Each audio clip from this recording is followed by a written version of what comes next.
चलते हैं। संस्कृत के दो विशिष्ट प्रत्यय, दो बहुत अच्छे प्रत्यय जो हमेशा पूछे जाते हैं और इनका प्रयोग भी हर जगह किया जाता है, जो हैं सत्री और सानच प्रत्यय। बहुत ही महत्वपूर्ण प्रत्यय हैं। इनको सामान्य रूप से समझेंगे। इन प्रत्ययों से बनने वाले शब्द कैसे चलते हैं, शब्दों के पीछे क्या जुड़ता है, किस प्रकार से जुड़ता है और हमें क्या क्या याद करना है, इन प्रत्ययों की विशेषताओं में क्या क्या याद करना है, ये भी समझते चलेंगे। चलते हैं, शुरू कर रहा हूँ। एक कार्य को करते हुए जब साथ ही साथ अन्य कार्य भी किया जा रहा हो तो करता हुआ, करती हुई, चलता हुआ, चलती हुई, पढ़ता हुआ, पढ़ती हुई इत्यादि अर्थों को बताने के लिए परस्मैपदी धातुओं के साथ या परस्मैपदी धातुओं में सत्री प्रत्यय तथा आत्मनेपदी धातुओं में सानच प्रत्यय का प्रयोग किया जाता है। चलिए, दो महत्वपूर्ण बातें हमें यहाँ पता चली। सत्री प्रत्यय का प्रयोग परस्मैपदी धातुओं के साथ होता है और सानच प्रत्यय का प्रयोग आत्मनेपदी धातुओं के साथ होता है। जब भी कोई इस प्रकार से कार्य हो रहा हो कि किसी कार्य के साथ कोई कार्य, जैसे चलता हुआ, चलती हुई, पढ़ता हुआ, पढ़ती हुई, वो कार्य कर रही है, ये कार्य कर रही है, इस प्रकार से। आगे चलते हैं। सत्री के शा और री का लोप होकर धातु में अत जुड़ता है। क्या जुड़ता है? धातु में अत जुड़ता है। तथा सानच प्रत्यय में शा का जो चा है उसका लोप होकर आन बचता है। आन के माँ का आगम हो जाता है या फिर आन के पहले माँ का आगम हो जाता है। इस प्रकार धातु में मान जुड़ता है। माँ के का आगम यहाँ होता है, आगे माँ का आगम होता है माँ शब्द का, और आन पीछे है, तो दोनों जुड़ करके मान हो जाता है। सत्री प्रत्यय या फिर सत्री प्रत्ययों से बने हुए शब्द विशेषण के रूप में प्रयुक्त होते हैं।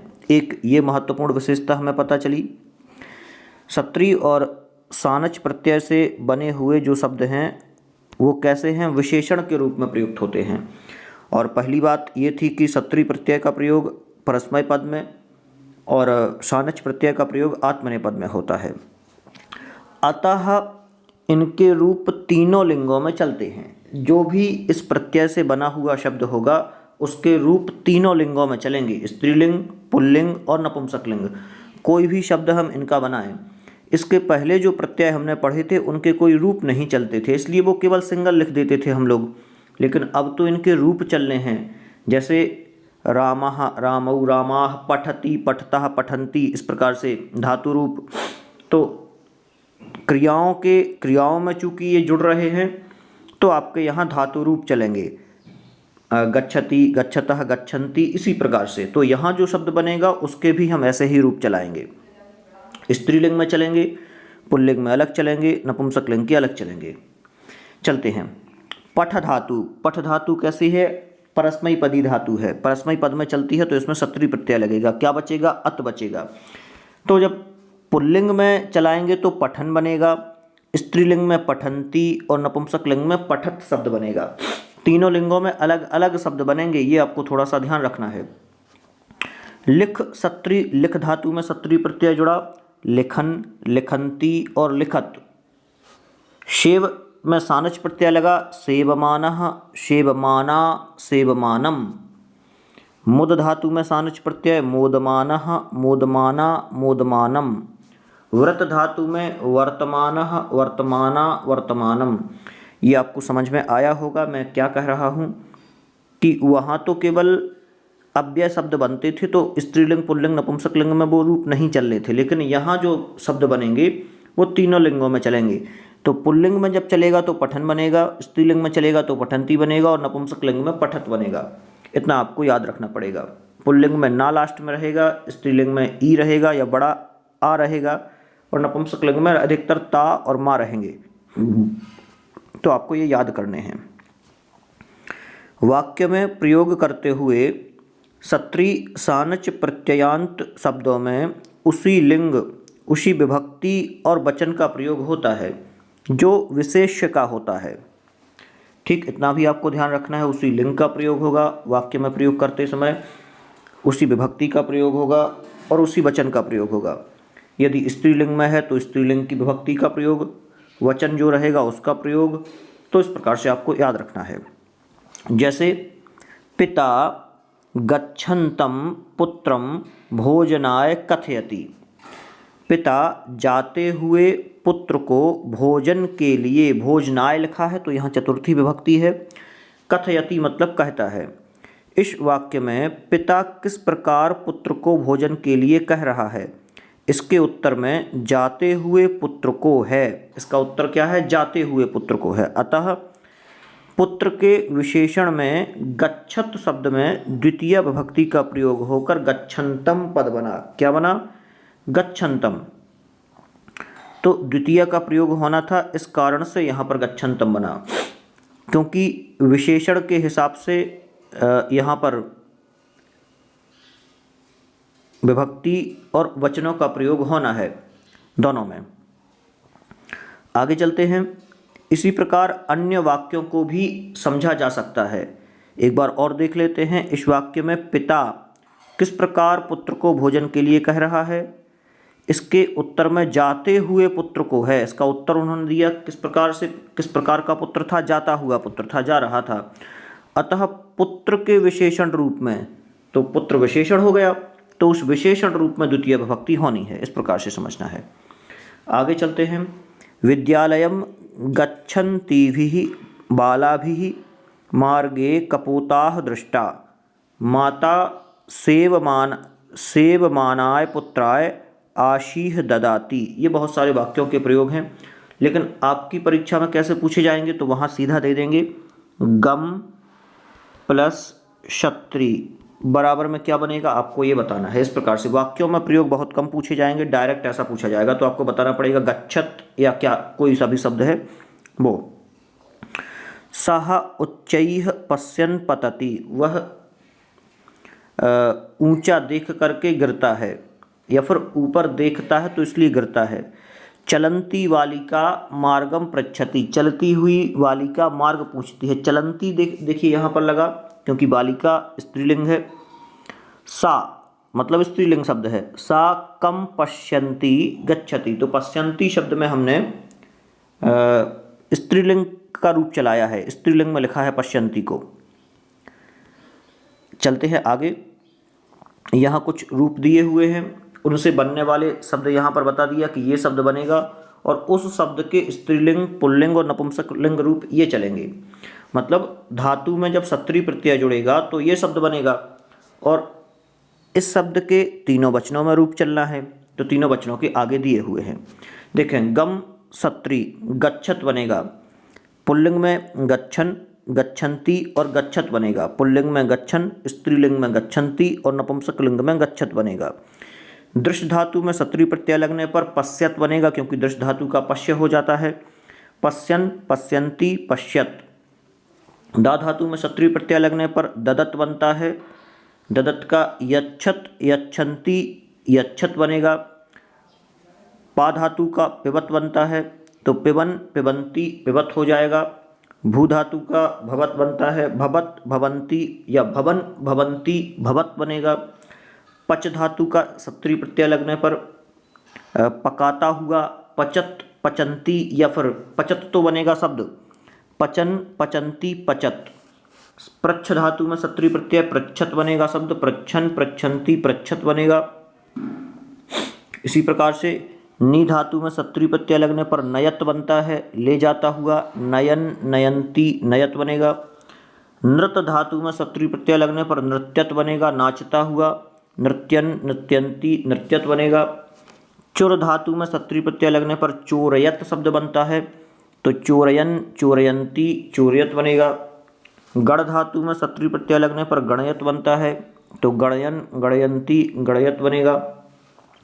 मिल धातु में सत्री प्रत्यय लगने पर मिलत बनता है, मिलता हुआ, मिलन मिलन्ति मिलत बनता है। यज धातु में सत्रिय प्रत्यय लगने पर यजत शब्द बनता है। यजन करता हुआ, यजन यजंती यजत बनता है। पाल धातु में क्षत्रिय प्रत्यय लगने पर पालयन या पालयत शब्द है, तो पालन करता हुआ पालयन पालयंती पालयत बनता है। ग्रह धातु में सत्रिय प्रत्यय लगने पर ग्रहण क्या बनेगा? ग्रहत शब्द बनता है। ग्रहण करता हुआ तो ग्रहण ग्रहंती ग्रहत बनेगा। इस प्रकार से सत्रिय प्रत्यय के कुछ ये उदाहरण थे। अब देखते हैं सानच प्रत्यय के उदाहरण। यज सानच क्या बनेगा? यजमाना या फिर यजमान, यजन करता हुआ। अब देखें पुल्लिंग, स्त्रीलिंग और नपुंसक लिंग में यजमानः यजमाना यजमानम, लभ सानच लभमानः लभमाना लभमानम, सह सानच सहमानः सहमाना सहमानम, जन सानच जायमानः जायमाना जायमानम, शींग सानच सयानः सयाना सयानम, वृद्ध सानच वर्धमानः वर्धमाना वर्धमानम। इस प्रकार से तो यहाँ पर ये जो सानच प्रत्यय था ये यहाँ पर कंप्लीट हुआ। सानच प्रत्यय के बाद अगला एक और प्रत्यय कर लेते हैं। भूतकालिक प्रत्यय हमने पढ़े थे। भूतकालिक प्रत्यय दो थे, ता का और ता। एक था क्तवतु, क्तवतु, क्तवतु नहीं बोलेंगे, इसको क्या बोलेंगे? क्तवतु। का आराम से बोलना है उसको, क्योंकि पूरा नहीं है, उसमें आ नहीं है। क्तवतु। इस प्रकार से चलते हैं।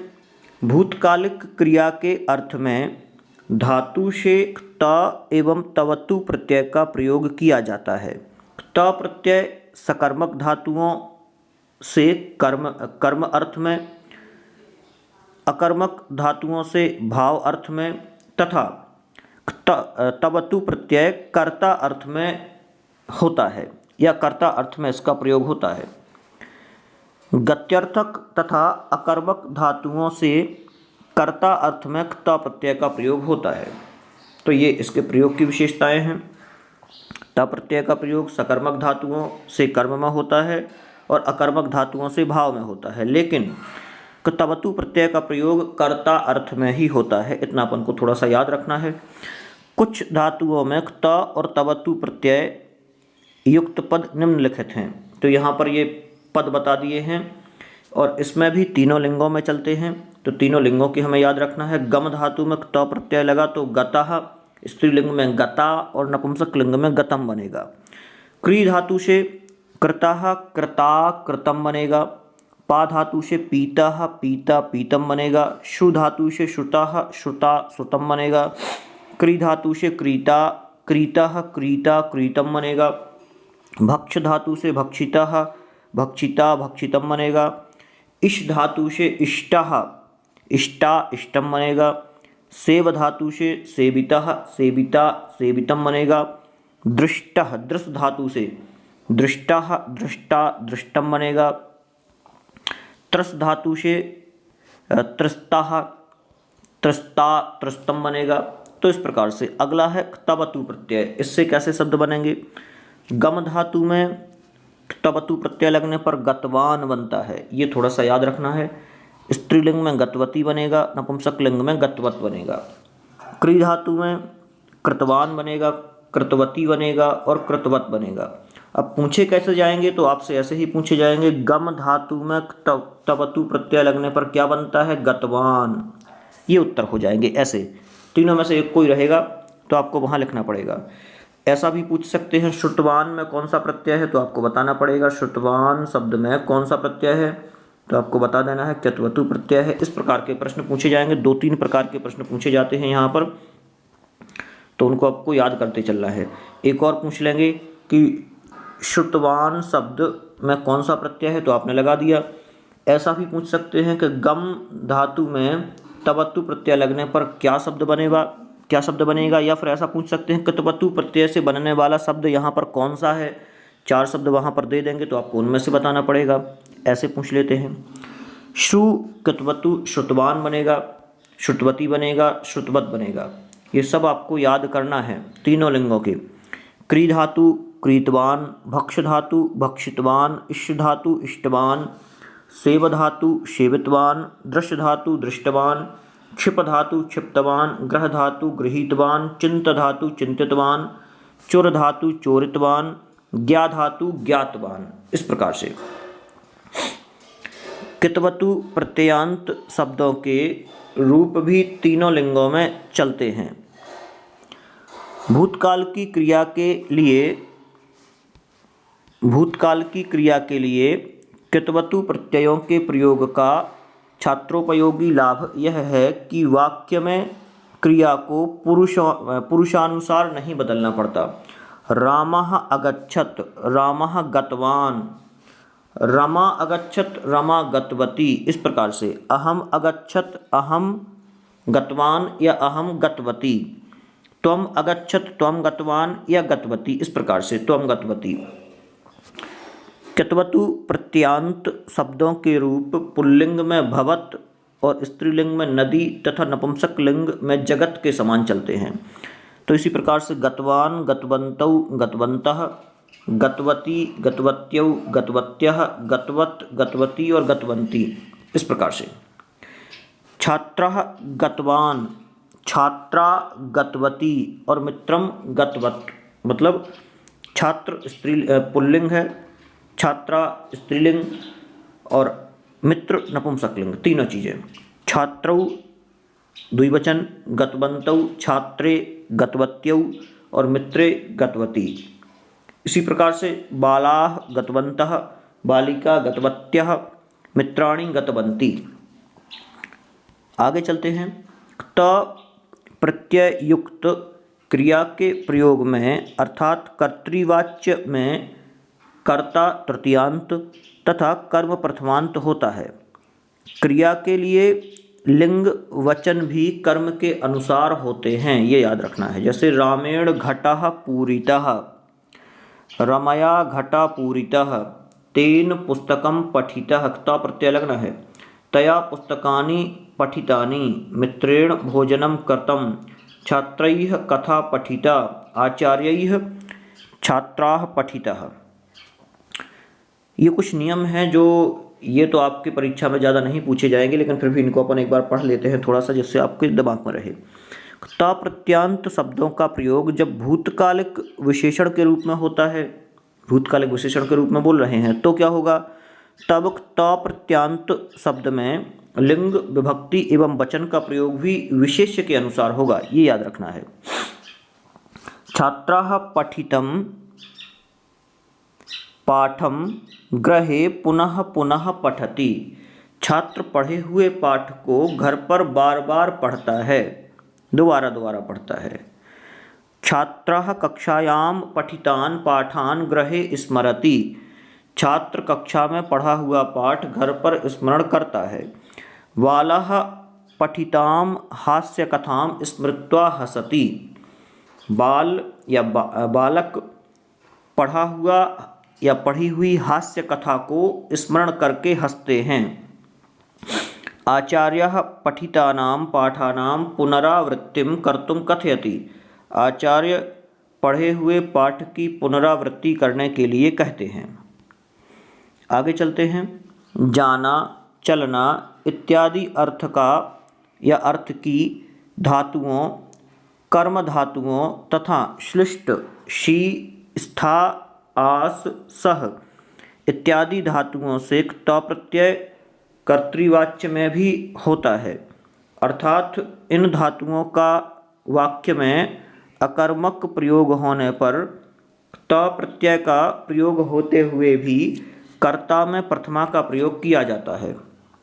तेन गतम, सह गतः, तेन सुप्तेन, सह सुप्तः। इस प्रकार से सह ग्रामं प्राप्तं या प्राप्तः, सह गृहं गतः, सह वृक्षमारूढ़ः, हा वैकुण्ठमधितिष्ठ, हा हरिः वैकुण्ठम अधितिष्ठितः। इस प्रकार से ता प्रत्ययुक्त क्रिया के प्रयोग में कर्ता प्रायः तृतीयांत, कर्म प्रथमांत होता है। क्रिया, लिंग एवं वचन भी कर्म के अनुसार होता है। तो इस प्रकार से ये त प्रत्यय के उदाहरण थे कुछ, ये नीचे प्रयोग दिए हुए हैं, ये आपके काम के ज़्यादा नहीं हैं, लेकिन आपको बस इनके उदाहरण पूरे याद रखना है। गम धातु में तबतु प्रत्यय लगा तो क्या बनेंगे रूप, इस प्रकार से ये एक एक धातुओं के एक एक रूप आपको पूरे देखते जाने हैं, इनको याद करते जाना है। सानच प्रत्यय में जैसे मिल धातु में सत्री प्रत्यय लगा तो क्या बना, मिलत बना, मिलन बना, इस प्रकार से। तो आप लोगों का अभ्यास बहुत अच्छा हो जाएगा जब आप इन शब्दों को याद कर लेंगे, रट लेंगे, दिमाग में बिठा लेंगे। चलिए चलते हैं आगे पुनः अगले वीडियो में अगले प्रत्ययों के साथ जो और शेष रह गए हैं। तब तक के लिए आप अभ्यास अपना और अच्छा बनाएं।